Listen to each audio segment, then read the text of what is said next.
So here's the thing that keeps archaeologists awake at night, which is ironic since I'm trying to help you fall asleep. Between 3300 and 1300 BCE, roughly 5 million people built one of the world's largest civilizations. They had better city planning than most modern cities. They invented standardized weights and measures. They had indoor plumbing when everyone else was just hoping for the best. And then they just left. No dramatic ending, no explanation. They didn't even leave us a user manual. The Indus Valley civilization, sometimes called the Harappan civilization after one of its major cities, covered an area larger than ancient Egypt and Mesopotamia combined. We're talking about 1.5 million square kilometers, which is roughly twice the size of Texas if Texas had toilets that actually worked and city planning that made sense. This wasn't some tiny settlement of people living in huts. This was a sophisticated urban culture with over 1,400 settlements discovered so far, and we're probably not done finding them. Here's what makes this whole thing wonderfully absurd. While the Egyptians were building pyramids and writing everything down on every available surface, like that friend who overshares on social media, and while the Mesopotamians were creating epic poems about their kings and gods, the Indus people were just quietly building the most livable cities in the ancient world, and apparently decided that writing detailed explanations was overrated. They had a script. We found over 4,000 inscriptions, but they're short, usually just a few symbols, and we cannot read them. It's like they left us a civilization-sized passive-aggressive note. The first European accounts of Indus ruins came from a British Army deserter named James Lewis in the 1820s, which is somehow fitting. A guy who abandoned his post discovered a civilization that seemingly abandoned its cities. Charles Masson, as Lewis later called himself, wrote about a massive ruined site called Harappa in Punjab, but nobody really paid attention.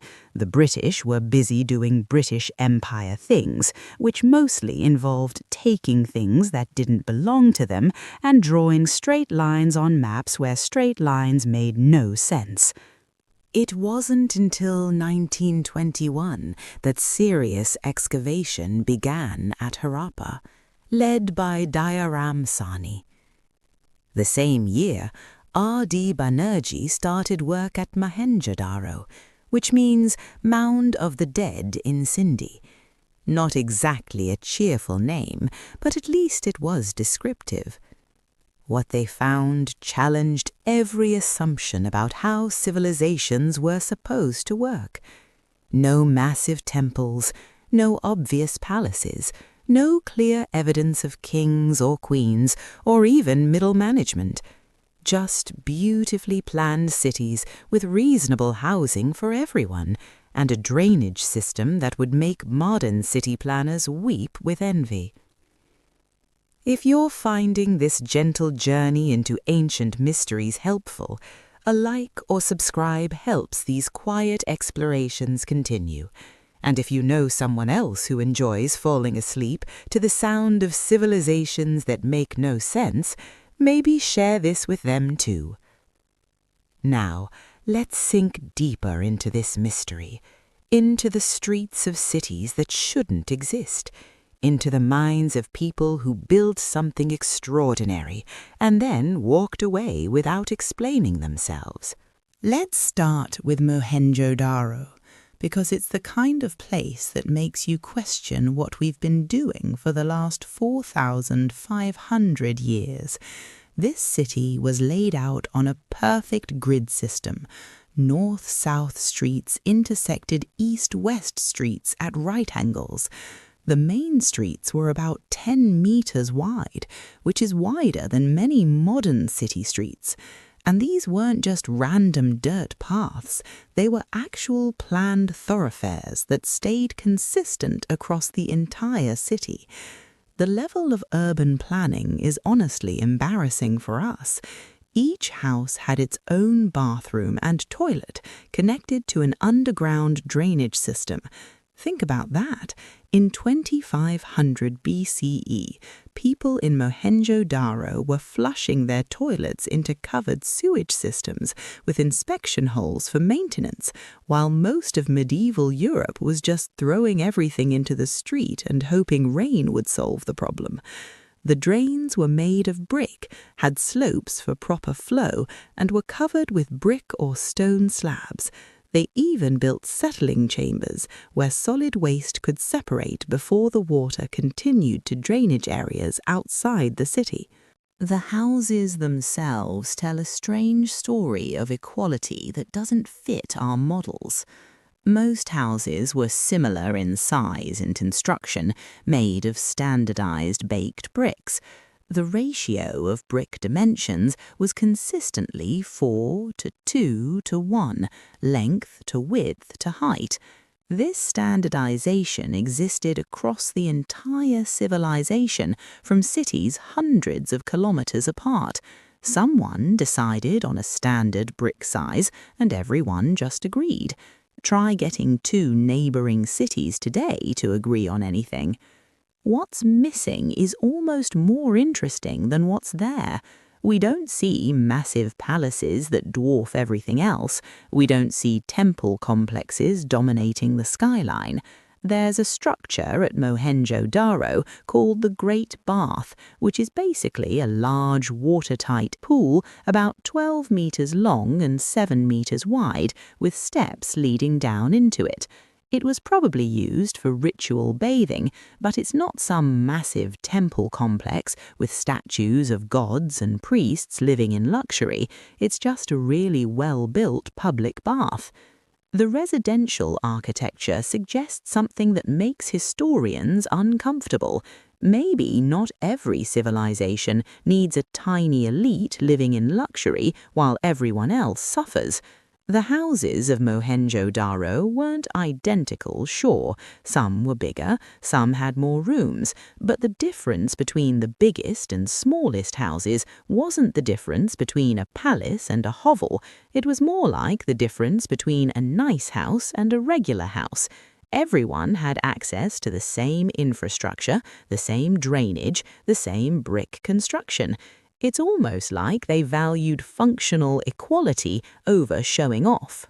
So, about that writing system. This is where things get really frustrating for everyone involved.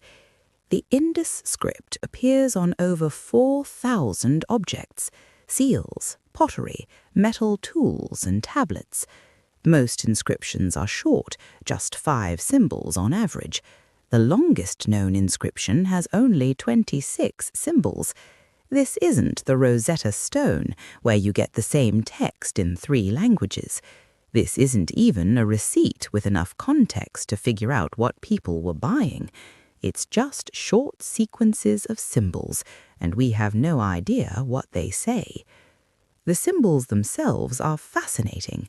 There are about 400 to 600 distinct signs, depending on who's counting and how you categorize variations. Some symbols look like people, some look like animals, some look like abstract geometric shapes.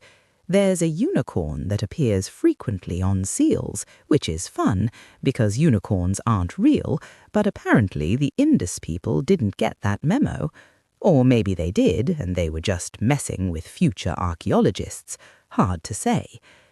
Here's the debate that gets linguists actually angry with each other. Some scholars, like Asko Parpola from Finland, argue that the Indus script represents a real writing system, probably logosyllabic, like early Sumerian cuneiform or Chinese characters, where symbols represent both concepts and sounds. Others, like Steve Farmer, Richard Sprout, and Michael Witzel, published a paper in 2004 arguing that the Indus symbols aren't writing at all. They're just religious or political symbols, like the symbols on modern highway signs or corporate logos. This suggestion made a lot of people very upset, which is always entertaining in academic circles. The mathematical analysis gets weird. In 2009, a team at the Tata Institute of Fundamental Research in Mumbai used computer science to analyze the patterns in Indus inscriptions. They found that the sequential order of symbols had properties similar to linguistic systems rather than non-linguistic symbol systems. The symbols appeared to follow rules, to have syntax. But then other researchers pointed out that similar patterns can appear in non-linguistic sequences if they're generated by certain processes. So we're back to not knowing. What makes this particularly maddening is that we have bilingual inscriptions from ancient Mesopotamia and Egypt. We have the Rosetta Stone. We have parallel texts that let us decode dead languages. But the Indus people apparently never traded with anyone who wrote things down in a language we can read, or if they did, they kept those transactions separate. We found Indus seals in Mesopotamia, in the ruins of Sumerian cities, but they're just the seals with the same undeciphered script. The Sumerians didn't write, "This seal belongs to trader Bob from Harappa who sells really good carnelian beads." They just kept the seals. The content of the inscriptions, whatever they say, seems to be incredibly standardized. Many seals have similar combinations of symbols, suggesting they might be names, titles, or clan affiliations. But without context, without longer texts, without a bilingual inscription, we're essentially trying to understand an entire language from business cards. Imagine if aliens found Earth and all they had were business cards from LinkedIn. They'd know we have names and titles and companies, but would they understand what any of us actually do all day? Probably not, and they'd probably be better off not knowing.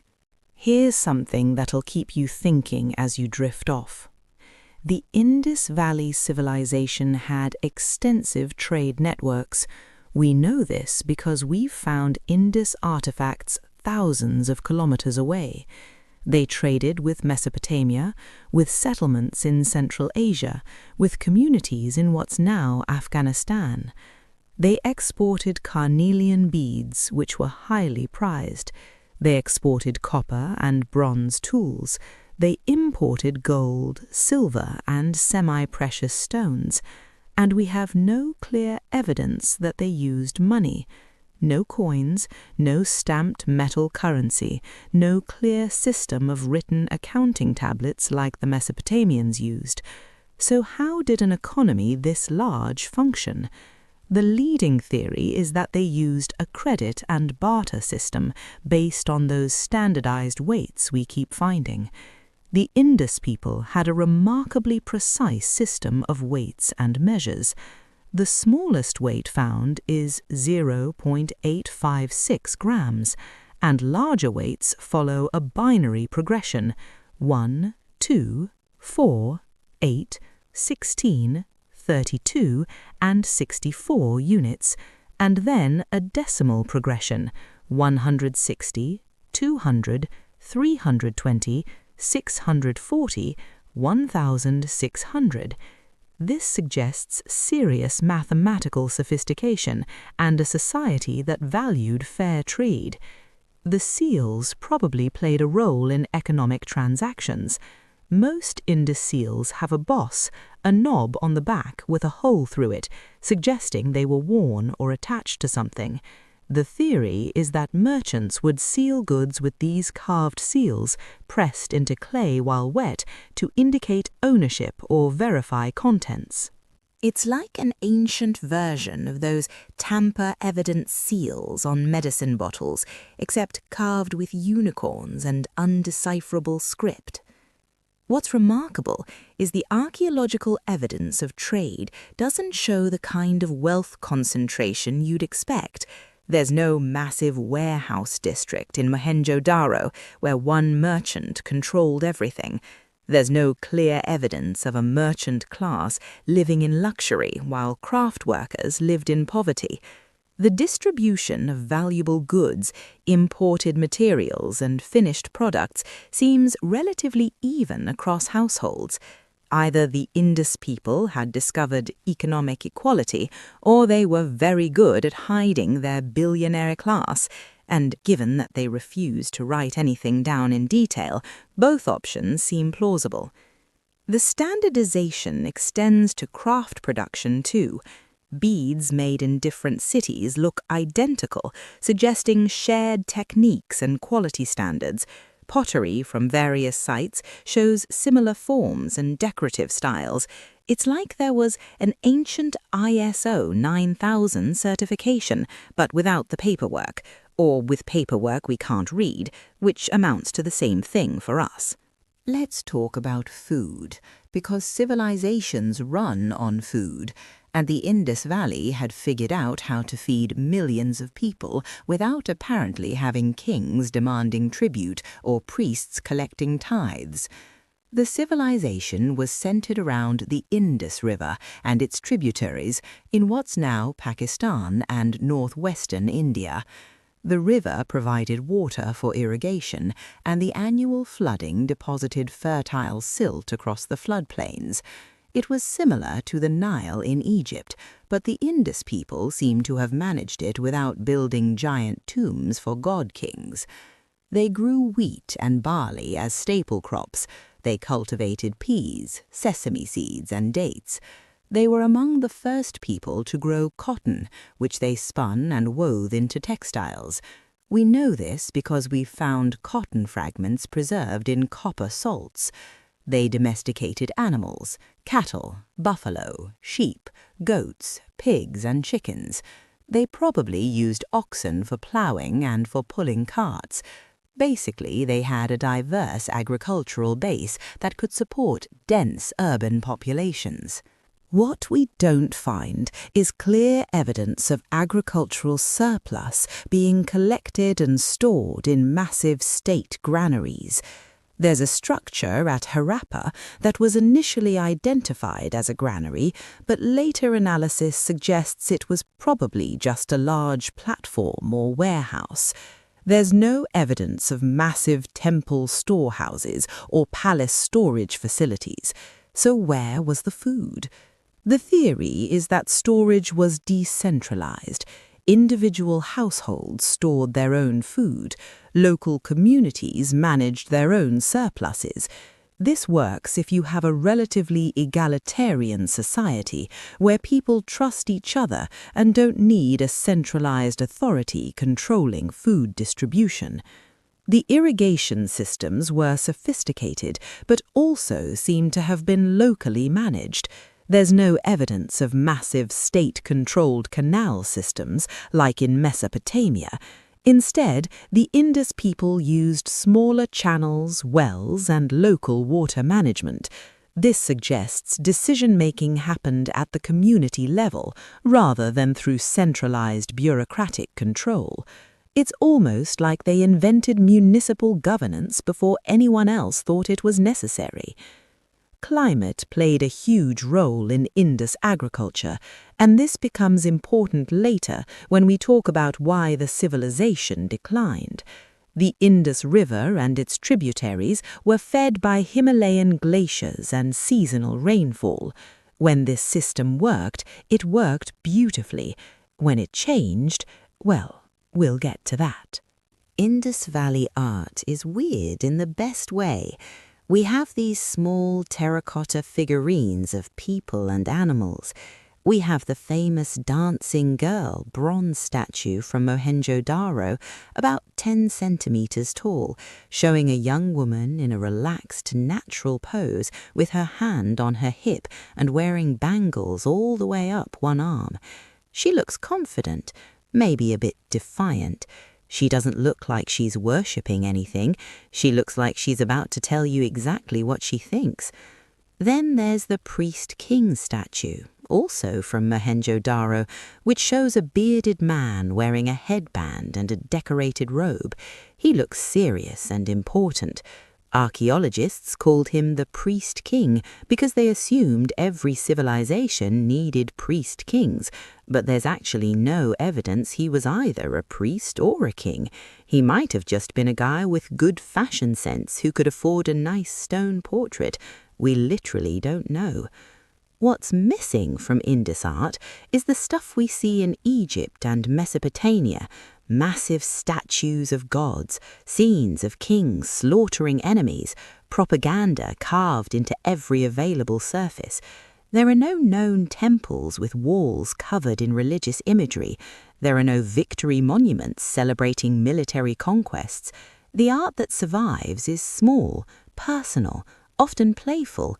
Animals appear frequently: bulls, elephants, tigers, crocodiles, and that weird unicorn that probably represents something, but we don't know what. The seals are tiny masterpieces of carving. They're usually made of steatite, a soft stone that hardens when fired. The images are carved in reverse, so they'd appear correctly when pressed into clay. The detail is remarkable. You can see individual hairs in a bull's coat. You can see the wrinkles in an elephant's trunk. These were made by skilled artisans who took pride in their work, but they weren't making monuments to eternal power. They were making tools for trade and administration. Pottery decoration tends toward geometric patterns and simple animal forms. It's aesthetically pleasing, but not trying to tell grand narratives about cosmic battles between gods. There are painted pottery fragments with plant motifs and abstract designs. It's the kind of art that makes daily life beautiful without demanding that you worship anything in particular. It's almost modern in its sensibility, which is deeply strange for something 4,500 years old. The Indus people were serious traders, and we know this because their stuff shows up everywhere. Indus seals and artifacts have been found in Mesopotamia, in cities like Ur and Kish. Mesopotamian texts mention a place called Meluha, which scholars believe was the Sumerian name for the Indus region. The texts describe trade in carnelian beads, ivory, timber, and other goods. So the Sumerians knew about the Indus civilization, they traded with them, they even wrote about them, but they apparently never thought to write down what language these people spoke or what their symbols meant. Thanks for nothing, ancient Sumerians. Indus traders traveled by sea along the coast of the Arabian Peninsula, stopping at ports in what's now Oman and Bahrain. There was a trading post on the island of Bahrain, known in ancient texts as Dilmun, that served as a way station between Mesopotamia and the Indus Valley. Archaeologists have found Indus weights and seals there, mixed with Mesopotamian artifacts. It was an ancient duty-free zone where East met West, and everyone tried to make a profit. Overland trade routes connected the Indus Valley to Central Asia and Afghanistan. Lapis lazuli, that beautiful blue stone so prized in the ancient world, came from mines in Badakhshan in northern Afghanistan. It shows up in Indus sites, and it also shows up in Mesopotamia and Egypt, suggesting the Indus people were middlemen in a vast trade network. They were the Amazon of the Bronze Age, except without the questionable labor practices, probably. We don't know for sure, but let's give them the benefit of the doubt. What this trade network tells us is that the Indus civilization wasn't isolated. They were connected to the wider world. They knew what was happening in other regions. They were cosmopolitan, in contact with different cultures and ideas, and yet they remained distinctly themselves. They didn't adopt cuneiform writing from Mesopotamia. They didn't start building ziggurats or pyramids. They maintained their own cultural identity while engaging in extensive international commerce, which honestly seems like a healthy approach to globalization. The goods they traded required organized production. Carnelian beads weren't just picked up off the ground. Making them required mining carnelian, heating it to change its color, drilling perfectly straight holes through hard stone with copper tools, and polishing the final products. This was specialized craft production at scale. The fact that we find standardized Indus beads across such a wide area suggests quality control and brand recognition. People wanted Indus beads specifically, not knockoffs. The civilization had a reputation for quality, and they maintained it across centuries. Here's where the Indus people really show off. Their metallurgy was advanced for the period. They made bronze tools and weapons by alloying copper with tin or arsenic. They created sophisticated casting techniques. That dancing girl statue, lost wax casting, a complex process where you make a wax model, cover it in clay, heat it so the wax melts out, then pour molten metal into the cavity. This requires understanding of materials, temperature control, and artistic skill. They were doing this in 2500 BCE. Their knowledge of material science shows up in construction too. Those standardized bricks we talked about, they weren't sun-dried mud bricks like you see in Mesopotamia. They were kiln-fired baked bricks, which are much more durable. Firing bricks requires fuel, temperature control, and organized production. The Indus people built their entire cities out of these baked bricks. The ruins of Mohenjo-daro are still standing after 4,500 years, partly because the bricks are that good. Modern developers would kill for that kind of quality control. The drainage system deserves its own paragraph because it's genuinely impressive. Every house had a bathroom with a sloped floor leading to a drain. The drains connected to covered sewers running along the streets. The sewers had slopes calculated for proper water flow. They included inspection manholes covered with bricks that could be lifted for cleaning. This is civil engineering at a level that most medieval cities didn't achieve. The Indus people understood hygiene, sanitation, and the relationship between clean water and public health. They figured this out thousands of years before anyone else. They had wells throughout their cities, often built with wedge-shaped bricks in a corbelled arch pattern that distributed weight efficiently. The wells provided clean drinking water separate from the drainage system. This separation of clean and wastewater is a public health achievement that many societies failed to implement even into the modern era.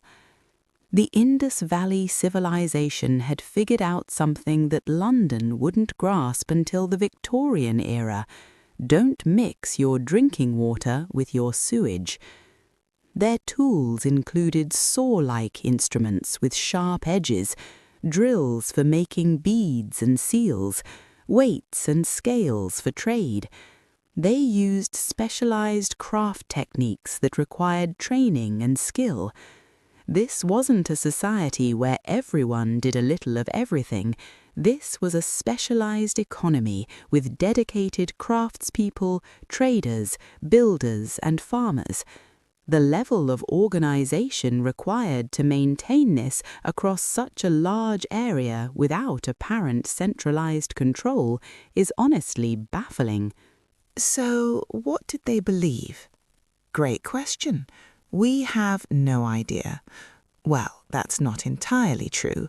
We have some ideas, but they're mostly guesses based on artifacts that could mean many different things. There are terracotta figurines that might be religious icons or might just be toys.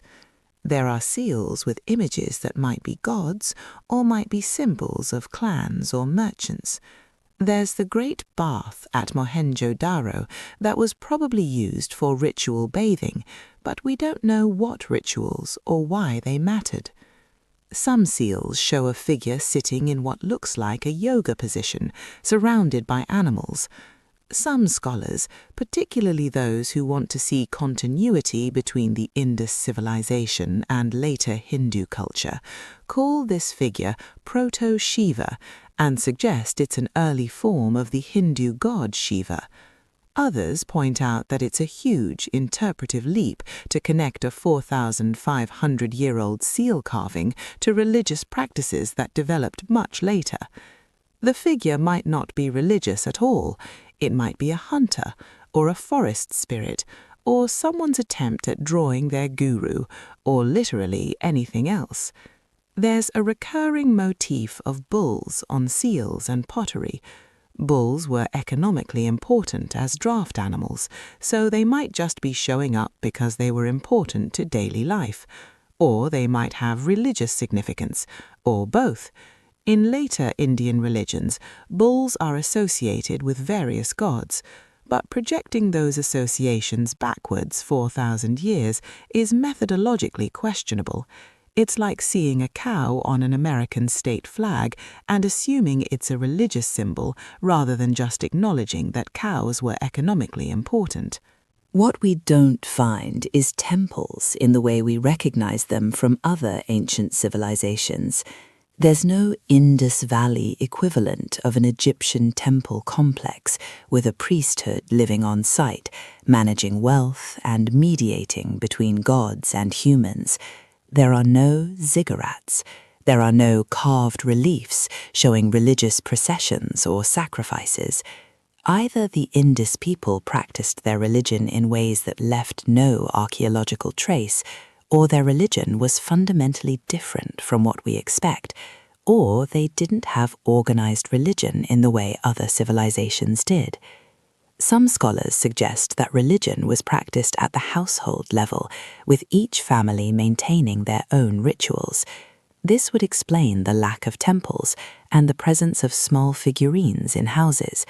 It would also fit with the generally decentralized nature of Indus society. If there was no central political authority, maybe there was no central religious authority either. Maybe they just didn't see the need for someone to tell them what to believe, which would make them remarkably modern in outlook. The more you look at Indus religious practice, or the lack thereof, the more you realize how much our understanding of ancient civilizations is based on seeing the same patterns repeat: kings, temples, priests, monumental architecture glorifying gods and rulers. The Indus Valley civilization seems to have skipped that whole package, and it makes archaeologists deeply uncomfortable because it breaks the model. This is the big, weird thing that historians can't quite figure out how to process. Where are the kings? In Egypt, you can't swing a cat without hitting a pharaoh or a monument to a pharaoh. In Mesopotamia, kings left inscriptions about their greatness on everything that didn't move fast enough. But in the Indus Valley, we have no clear evidence of royal burials, no palaces that obviously housed monarchs, no propaganda texts praising the great king of Harappa. The absence of massive wealth disparities in housing and burial practices suggests that if there were rulers, they weren't living dramatically better than everyone else. There are some larger structures, like the so-called granary at Harappa or the Great Bath at Mohenjo-daro, that might have been public buildings or administrative centers, but they're not palaces. They're more like city halls or community centers. The rooms are functional, not lavish. There's no throne room, no treasure vault, no royal quarters that scream, "A king lived here." Some archaeologists suggest that the Indus cities might have been governed by councils of elders or merchants, a kind of oligarchic republic.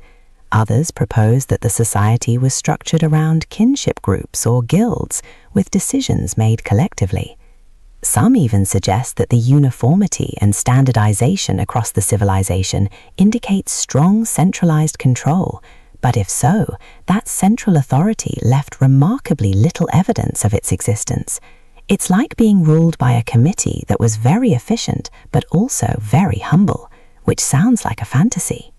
The possibility that actually makes the most sense, given everything we see, is that the Indus Valley civilization operated on principles of communal governance at multiple scales. Individual cities managed their own affairs. Neighborhoods or kin groups within cities coordinated among themselves. Standards for weights, measures, and brick sizes were maintained through social consensus and economic pressure rather than royal decree. It's not that there was no organization, it's that the organization didn't require a king at the top, extracting wealth and demanding monuments to his glory. This model makes historians uncomfortable because it suggests that maybe civilization doesn't require the hierarchical structures we see elsewhere. Maybe you can have cities, trade networks, specialized crafts, monumental public works, and a writing system without having a king or a theocratic elite. Maybe the Indus people figured out something that later societies forgot or chose to ignore, that you can organize large-scale human cooperation without extreme inequality and authoritarian control. Or maybe they had all that and were just very subtle about it.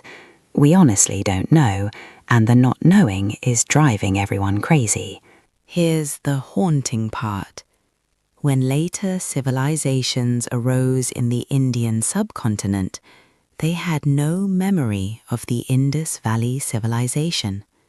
The Vedic peoples who migrated into the region after 1500 BCE didn't write about finding ruined cities.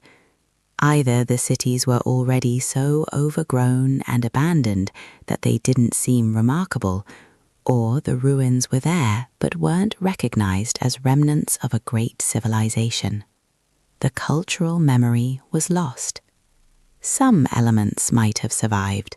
Some scholars see continuities in craft techniques, in certain religious symbols, in the layout of some later settlements.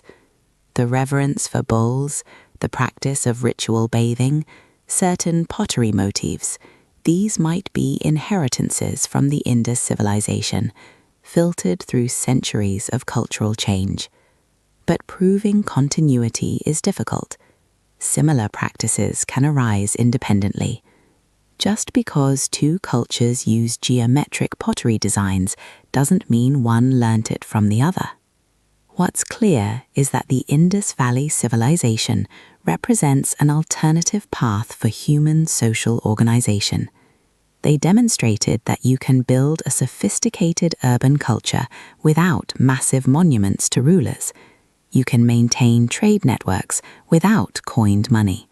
You can have specialized craft production without extreme wealth concentration. You can organize millions of people without an obvious centralized state. Whether they did this by choice, by cultural values, or by some system we haven't figured out, they proved it was possible. The refusal to write things down, or more accurately, the choice to write only short inscriptions and not longer texts, means we'll probably never understand them fully. We're left with ruins, artifacts, and questions. Every excavation answers some questions and raises 10 more. The Indus script might be deciphered someday, and that would change everything. Or it might never be read, and they'll keep their secrets. So, what happened? Why did this civilization end? The short answer is, it didn't exactly end, it transformed. The long answer is complicated and involves climate change, river changes, possibly earthquakes, and cultural shifts we don't fully understand. The dramatic version, where invading armies swept in and destroyed everything, that's mostly been debunked, but it took decades of archaeology to get there. Around 1900 BCE, we start seeing changes in the major Indus cities. The quality of urban planning declined. New construction didn't follow the old grid patterns. The drainage systems weren't maintained as carefully. Standardized brick sizes became less standard. It looks like the central organization, whatever it was breaking down. But this wasn't sudden catastrophe. This was a gradual process over several centuries. Climate played a major role. Around 2000 BCE, the monsoon pattern started changing. The regular seasonal rains that Indus agriculture depended on became less reliable. Droughts became more common. This wasn't unique to the Indus Valley. Other Bronze Age civilizations faced similar climate challenges around the same period. But for a civilization so dependent on river agriculture and monsoon rains, climate change was existential. So let's sit with the mysteries. Why did they standardize brick sizes across such a vast area without an apparent central authority enforcing the standard? How did they maintain cultural unity across hundreds of cities without the usual tools of control, religious dogma, military power, or royal authority?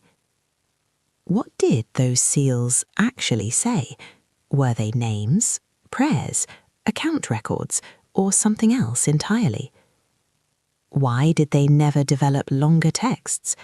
The Mesopotamians started with short inscriptions too, but they quickly moved to longer texts, to literature, to legal codes. The Egyptians covered walls with hieroglyphs telling stories. The Indus people apparently decided that short inscriptions were sufficient for their needs for over 1,000 years. What does that tell us about their society? Maybe they had oral traditions that we've completely lost. Maybe their language didn't work well in written form. Maybe they philosophically opposed writing down too much, preferring direct experience and oral transmission. What happened in the centuries after the major cities declined? Where did 5 million people go? They didn't vanish. They moved, they adapted, they continued living. But the trail goes cold in the archaeological record. We have less evidence from the post-urban phase, partly because smaller settlements don't leave as much trace, partly because they're harder to find, partly because archaeologists have focused on the impressive urban sites. Was there a diaspora? Did Indus refugees carry their knowledge to other regions? Some scholars see Indus influence in later Mesopotamian artifacts. Some see it in early Iranian culture. These connections are speculative, based on similarities that could be coincidence or parallel development, but it's possible that the slow dissolution of the Indus civilization seeded ideas and technologies across a wide area. Today, archaeologists are using new technologies to study the Indus Valley. Satellite imagery helps locate new sites. Ground-penetrating radar reveals structures without excavation. DNA analysis of human remains tells us about population movements and connections. Chemical analysis of artifacts traces trade routes and manufacturing techniques. And still, the big questions remain unanswered. The geopolitical situation complicates research. The major Indus sites are split between Pakistan and India, two countries that aren't always cooperating on joint projects. Harappa and Mohenjo-daro are in Pakistan. Other major sites are in India's Gujarat and Rajasthan states. Getting scholars from both countries to work together has been challenging. The civilization doesn't care about modern borders, but modern politics cares very much about borders, which means some research that should happen doesn't. Climate change studies are revealing more about the environmental factors that affected the Indus civilization. Scientists are analyzing sediment cores, looking at ancient climate proxies, studying river movement over millennia. This work shows that the Indus people faced challenges we're facing today: changing weather patterns, water scarcity, the need to adapt to environmental shifts. Their response: gradual relocation, diversification of settlements, adaptation of agricultural practices, might even hold lessons for us. The undeciphered script remains the holy grail of Indus research. Every few years someone announces they've cracked it, and every time other scholars examine the methodology and find problems. The latest attempts use artificial intelligence and machine learning to find patterns. These might eventually yield results, or they might just confirm that we don't have enough data to solve the puzzle. You can't decode a language when your longest text is 26 symbols, and you have no bilingual inscriptions. It's like trying to learn English from vanity license plates. The Indus Valley civilization forces us to confront the limits of archaeology and historical knowledge. We're very good at understanding civilizations that wanted to be understood, that left clear records of their achievements, their kings, their conquests. We're much worse at understanding civilizations that apparently didn't care if future generations knew about them. The Indus people lived, built, traded, raised children, told stories, laughed, cried, and then they left. They didn't carve their history into stone. They didn't build monuments designed to last forever. They just lived their lives and moved on. This silence might be the most profound thing about them.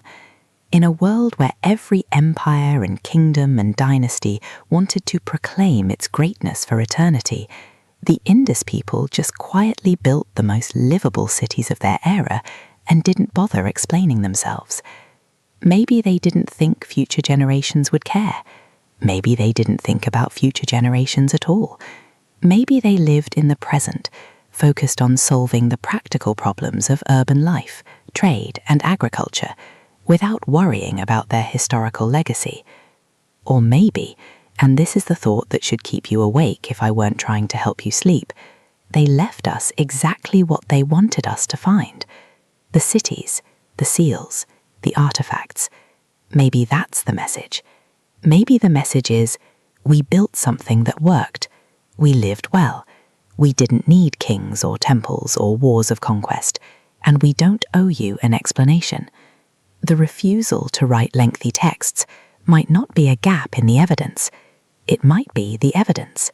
What the Indus Valley civilization represents is an alternative model of human organization that most historians would prefer didn't exist because it complicates the narrative.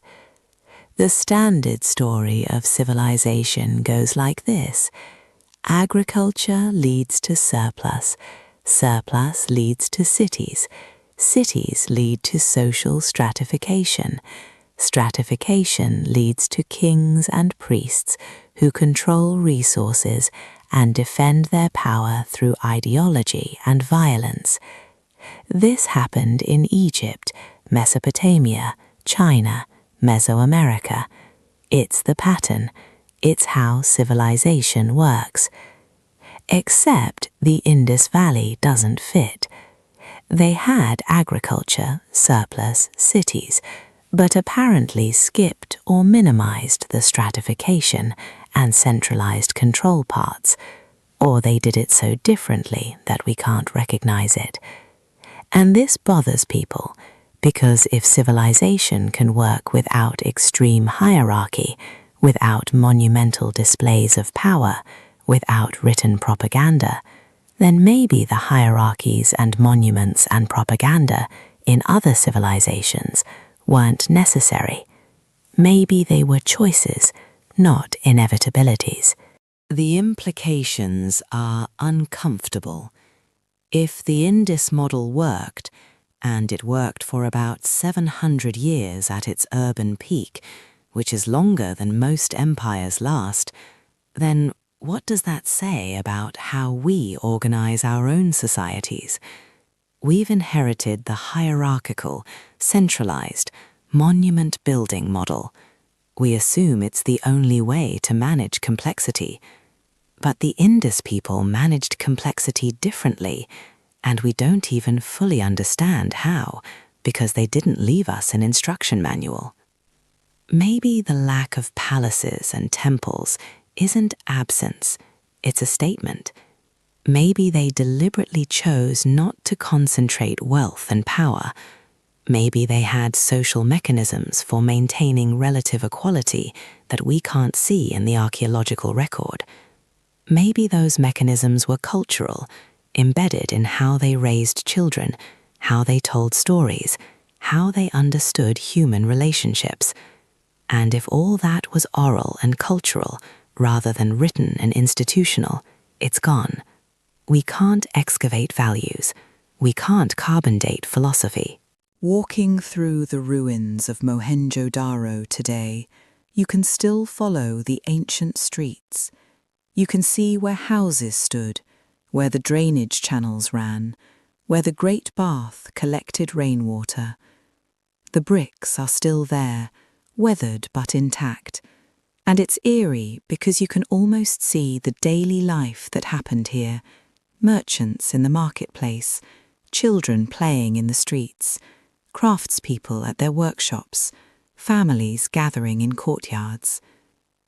But you can't hear them. They're silent. The silence isn't peaceful, it's loaded with absence. These streets should be telling us stories. Who was important? Who was poor? Who believed what?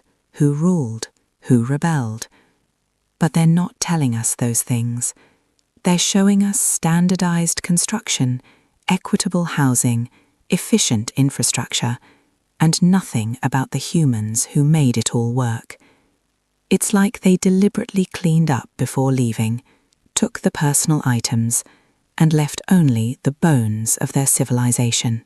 Harappa is similar, but more excavated, more disturbed by later occupation and by early archaeology that didn't understand what it was finding. When British engineers in the 19th century needed bricks for railway construction, they stripped them from Harappa's ruins. Thousands of years of history became ballast for train tracks, which is both metaphorically appropriate and absolutely tragic. We literally built our modern infrastructure on top of theirs without understanding what we were destroying.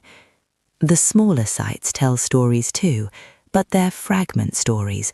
A port at Lothal in Gujarat with a possible docking station connected to a channel from the river. Towns and villages scattered across the landscape, following the same cultural patterns but adapted to local conditions. They were connected, part of a unified cultural sphere, but not uniform. Each place had its character within the larger pattern. Here's what haunts me about the Indus Valley civilization. We have no names. In Egypt, we know Khufu built the Great Pyramid. In Mesopotamia, we know Gilgamesh was king of Uruk, whether or not the epic about him is true. We have names, personalities, individuals who step out of history and say, I was here, I mattered. The Indus people? Anonymous, every single one of them. 5 million people across 700 years, and we can't name a single individual. But they were individuals. The person who carved that dancing girl statue had artistic vision and technical skill. Someone designed the drainage system of Mohenjo-daro, and they were probably proud of their work. Someone standardized the brick ratios and convinced everyone else to use them. Someone was the best bead maker in Harappa. Someone told jokes that made their family laugh. Someone mourned a lost child. Someone fell in love with exactly the wrong person and had to deal with the consequences. All the human drama happened, and none of it reached us. The terracotta figurines suggest playfulness. Some of them are crude, maybe made by children. Some are sophisticated. There are animal figures that look almost cartoonish with exaggerated features. There are human figures in various poses. These weren't made for eternity. These were made for daily life, for ritual, for fun, for children to play with. The people who made them weren't thinking about archaeologists 4,500 years later trying to decode their civilization. They were just living. That's perhaps the most important thing to remember as you drift toward sleep. The Indus Valley civilization wasn't a mystery to the people who lived in it. It was just life. They woke up in the morning, they had work to do, they had families to care for, they had problems to solve. They probably complained about the weather and gossiped about their neighbors and worried about their children's future, just like people everywhere. The mystery is ours, not theirs. They understood themselves perfectly well. They just didn't feel the need to explain themselves to us. So, what did we learn from the civilization that refused to write anything down? We learned that human social organization is more flexible than we assumed. We learned that cities don't require kings. We learned that trade networks can function without coins. We learned that you can maintain cultural standards across vast distances without military enforcement. We learned that sophisticated infrastructure and urban planning can emerge without centralized authority, or at least without the kind of centralized authority that feels the need to proclaim itself. We learned that absence of evidence isn't always evidence of absence. Just because we can't find palaces doesn't mean there was no leadership. Just because we can't read the script doesn't mean it wasn't meaningful. Just because we don't see temples doesn't mean they weren't spiritual. Our inability to understand them isn't their failure, it's ours. Or maybe it's just the nature of time and decay and the impermanence of human endeavor. We learned that civilizations can end without catastrophe. No invasion destroyed the Indus cities. No plague wiped out the population. No volcano buried them. They just gradually adapted to changing conditions, dispersed, transformed, and became something else. The people continued, the culture changed, the cities emptied, and life went on, just differently. And that's not tragedy. That's adaptation. That's survival. Most importantly, we learned humility. We learned that we don't know everything about the human past. We learned that some questions might never be answered. We learned that some civilizations will keep their secrets forever, and that's okay. The Indus Valley civilization doesn't owe us answers. They lived, they built, they thrived, and then they moved on. They're not obligated to make sense to us. As you drift off tonight, think about this. What if the Indus people had it figured out? What if their model of civilization, the one we can barely understand, was actually better suited for long-term human flourishing than the empires that came after?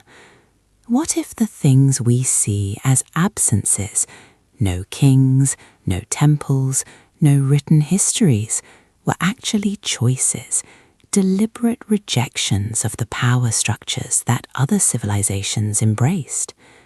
What if they understood that concentrating power in the hands of a few leads to exploitation and suffering, so they organized their society differently?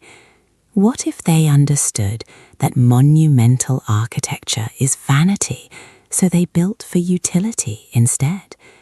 What if they understood that written propaganda serves those in power, so they kept their writing minimal and practical?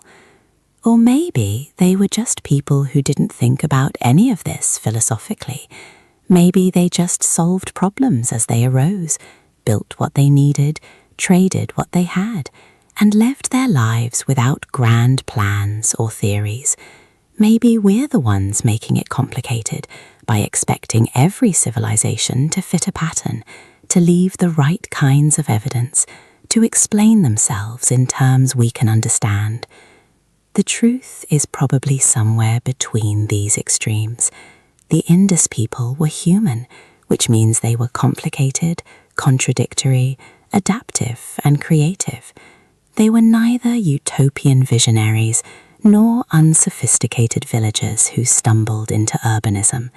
They were people who built something remarkable, sustained it for centuries, and then let it go when circumstances changed. And they didn't leave us an explanation, because maybe they didn't think they needed to. So rest now, knowing that 5 million people lived full lives in cities we're still trying to understand.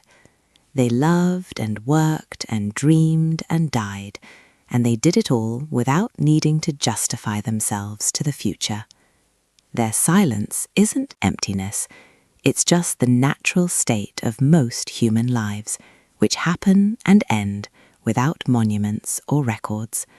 The Indus people just happened to do it at a civilizational scale.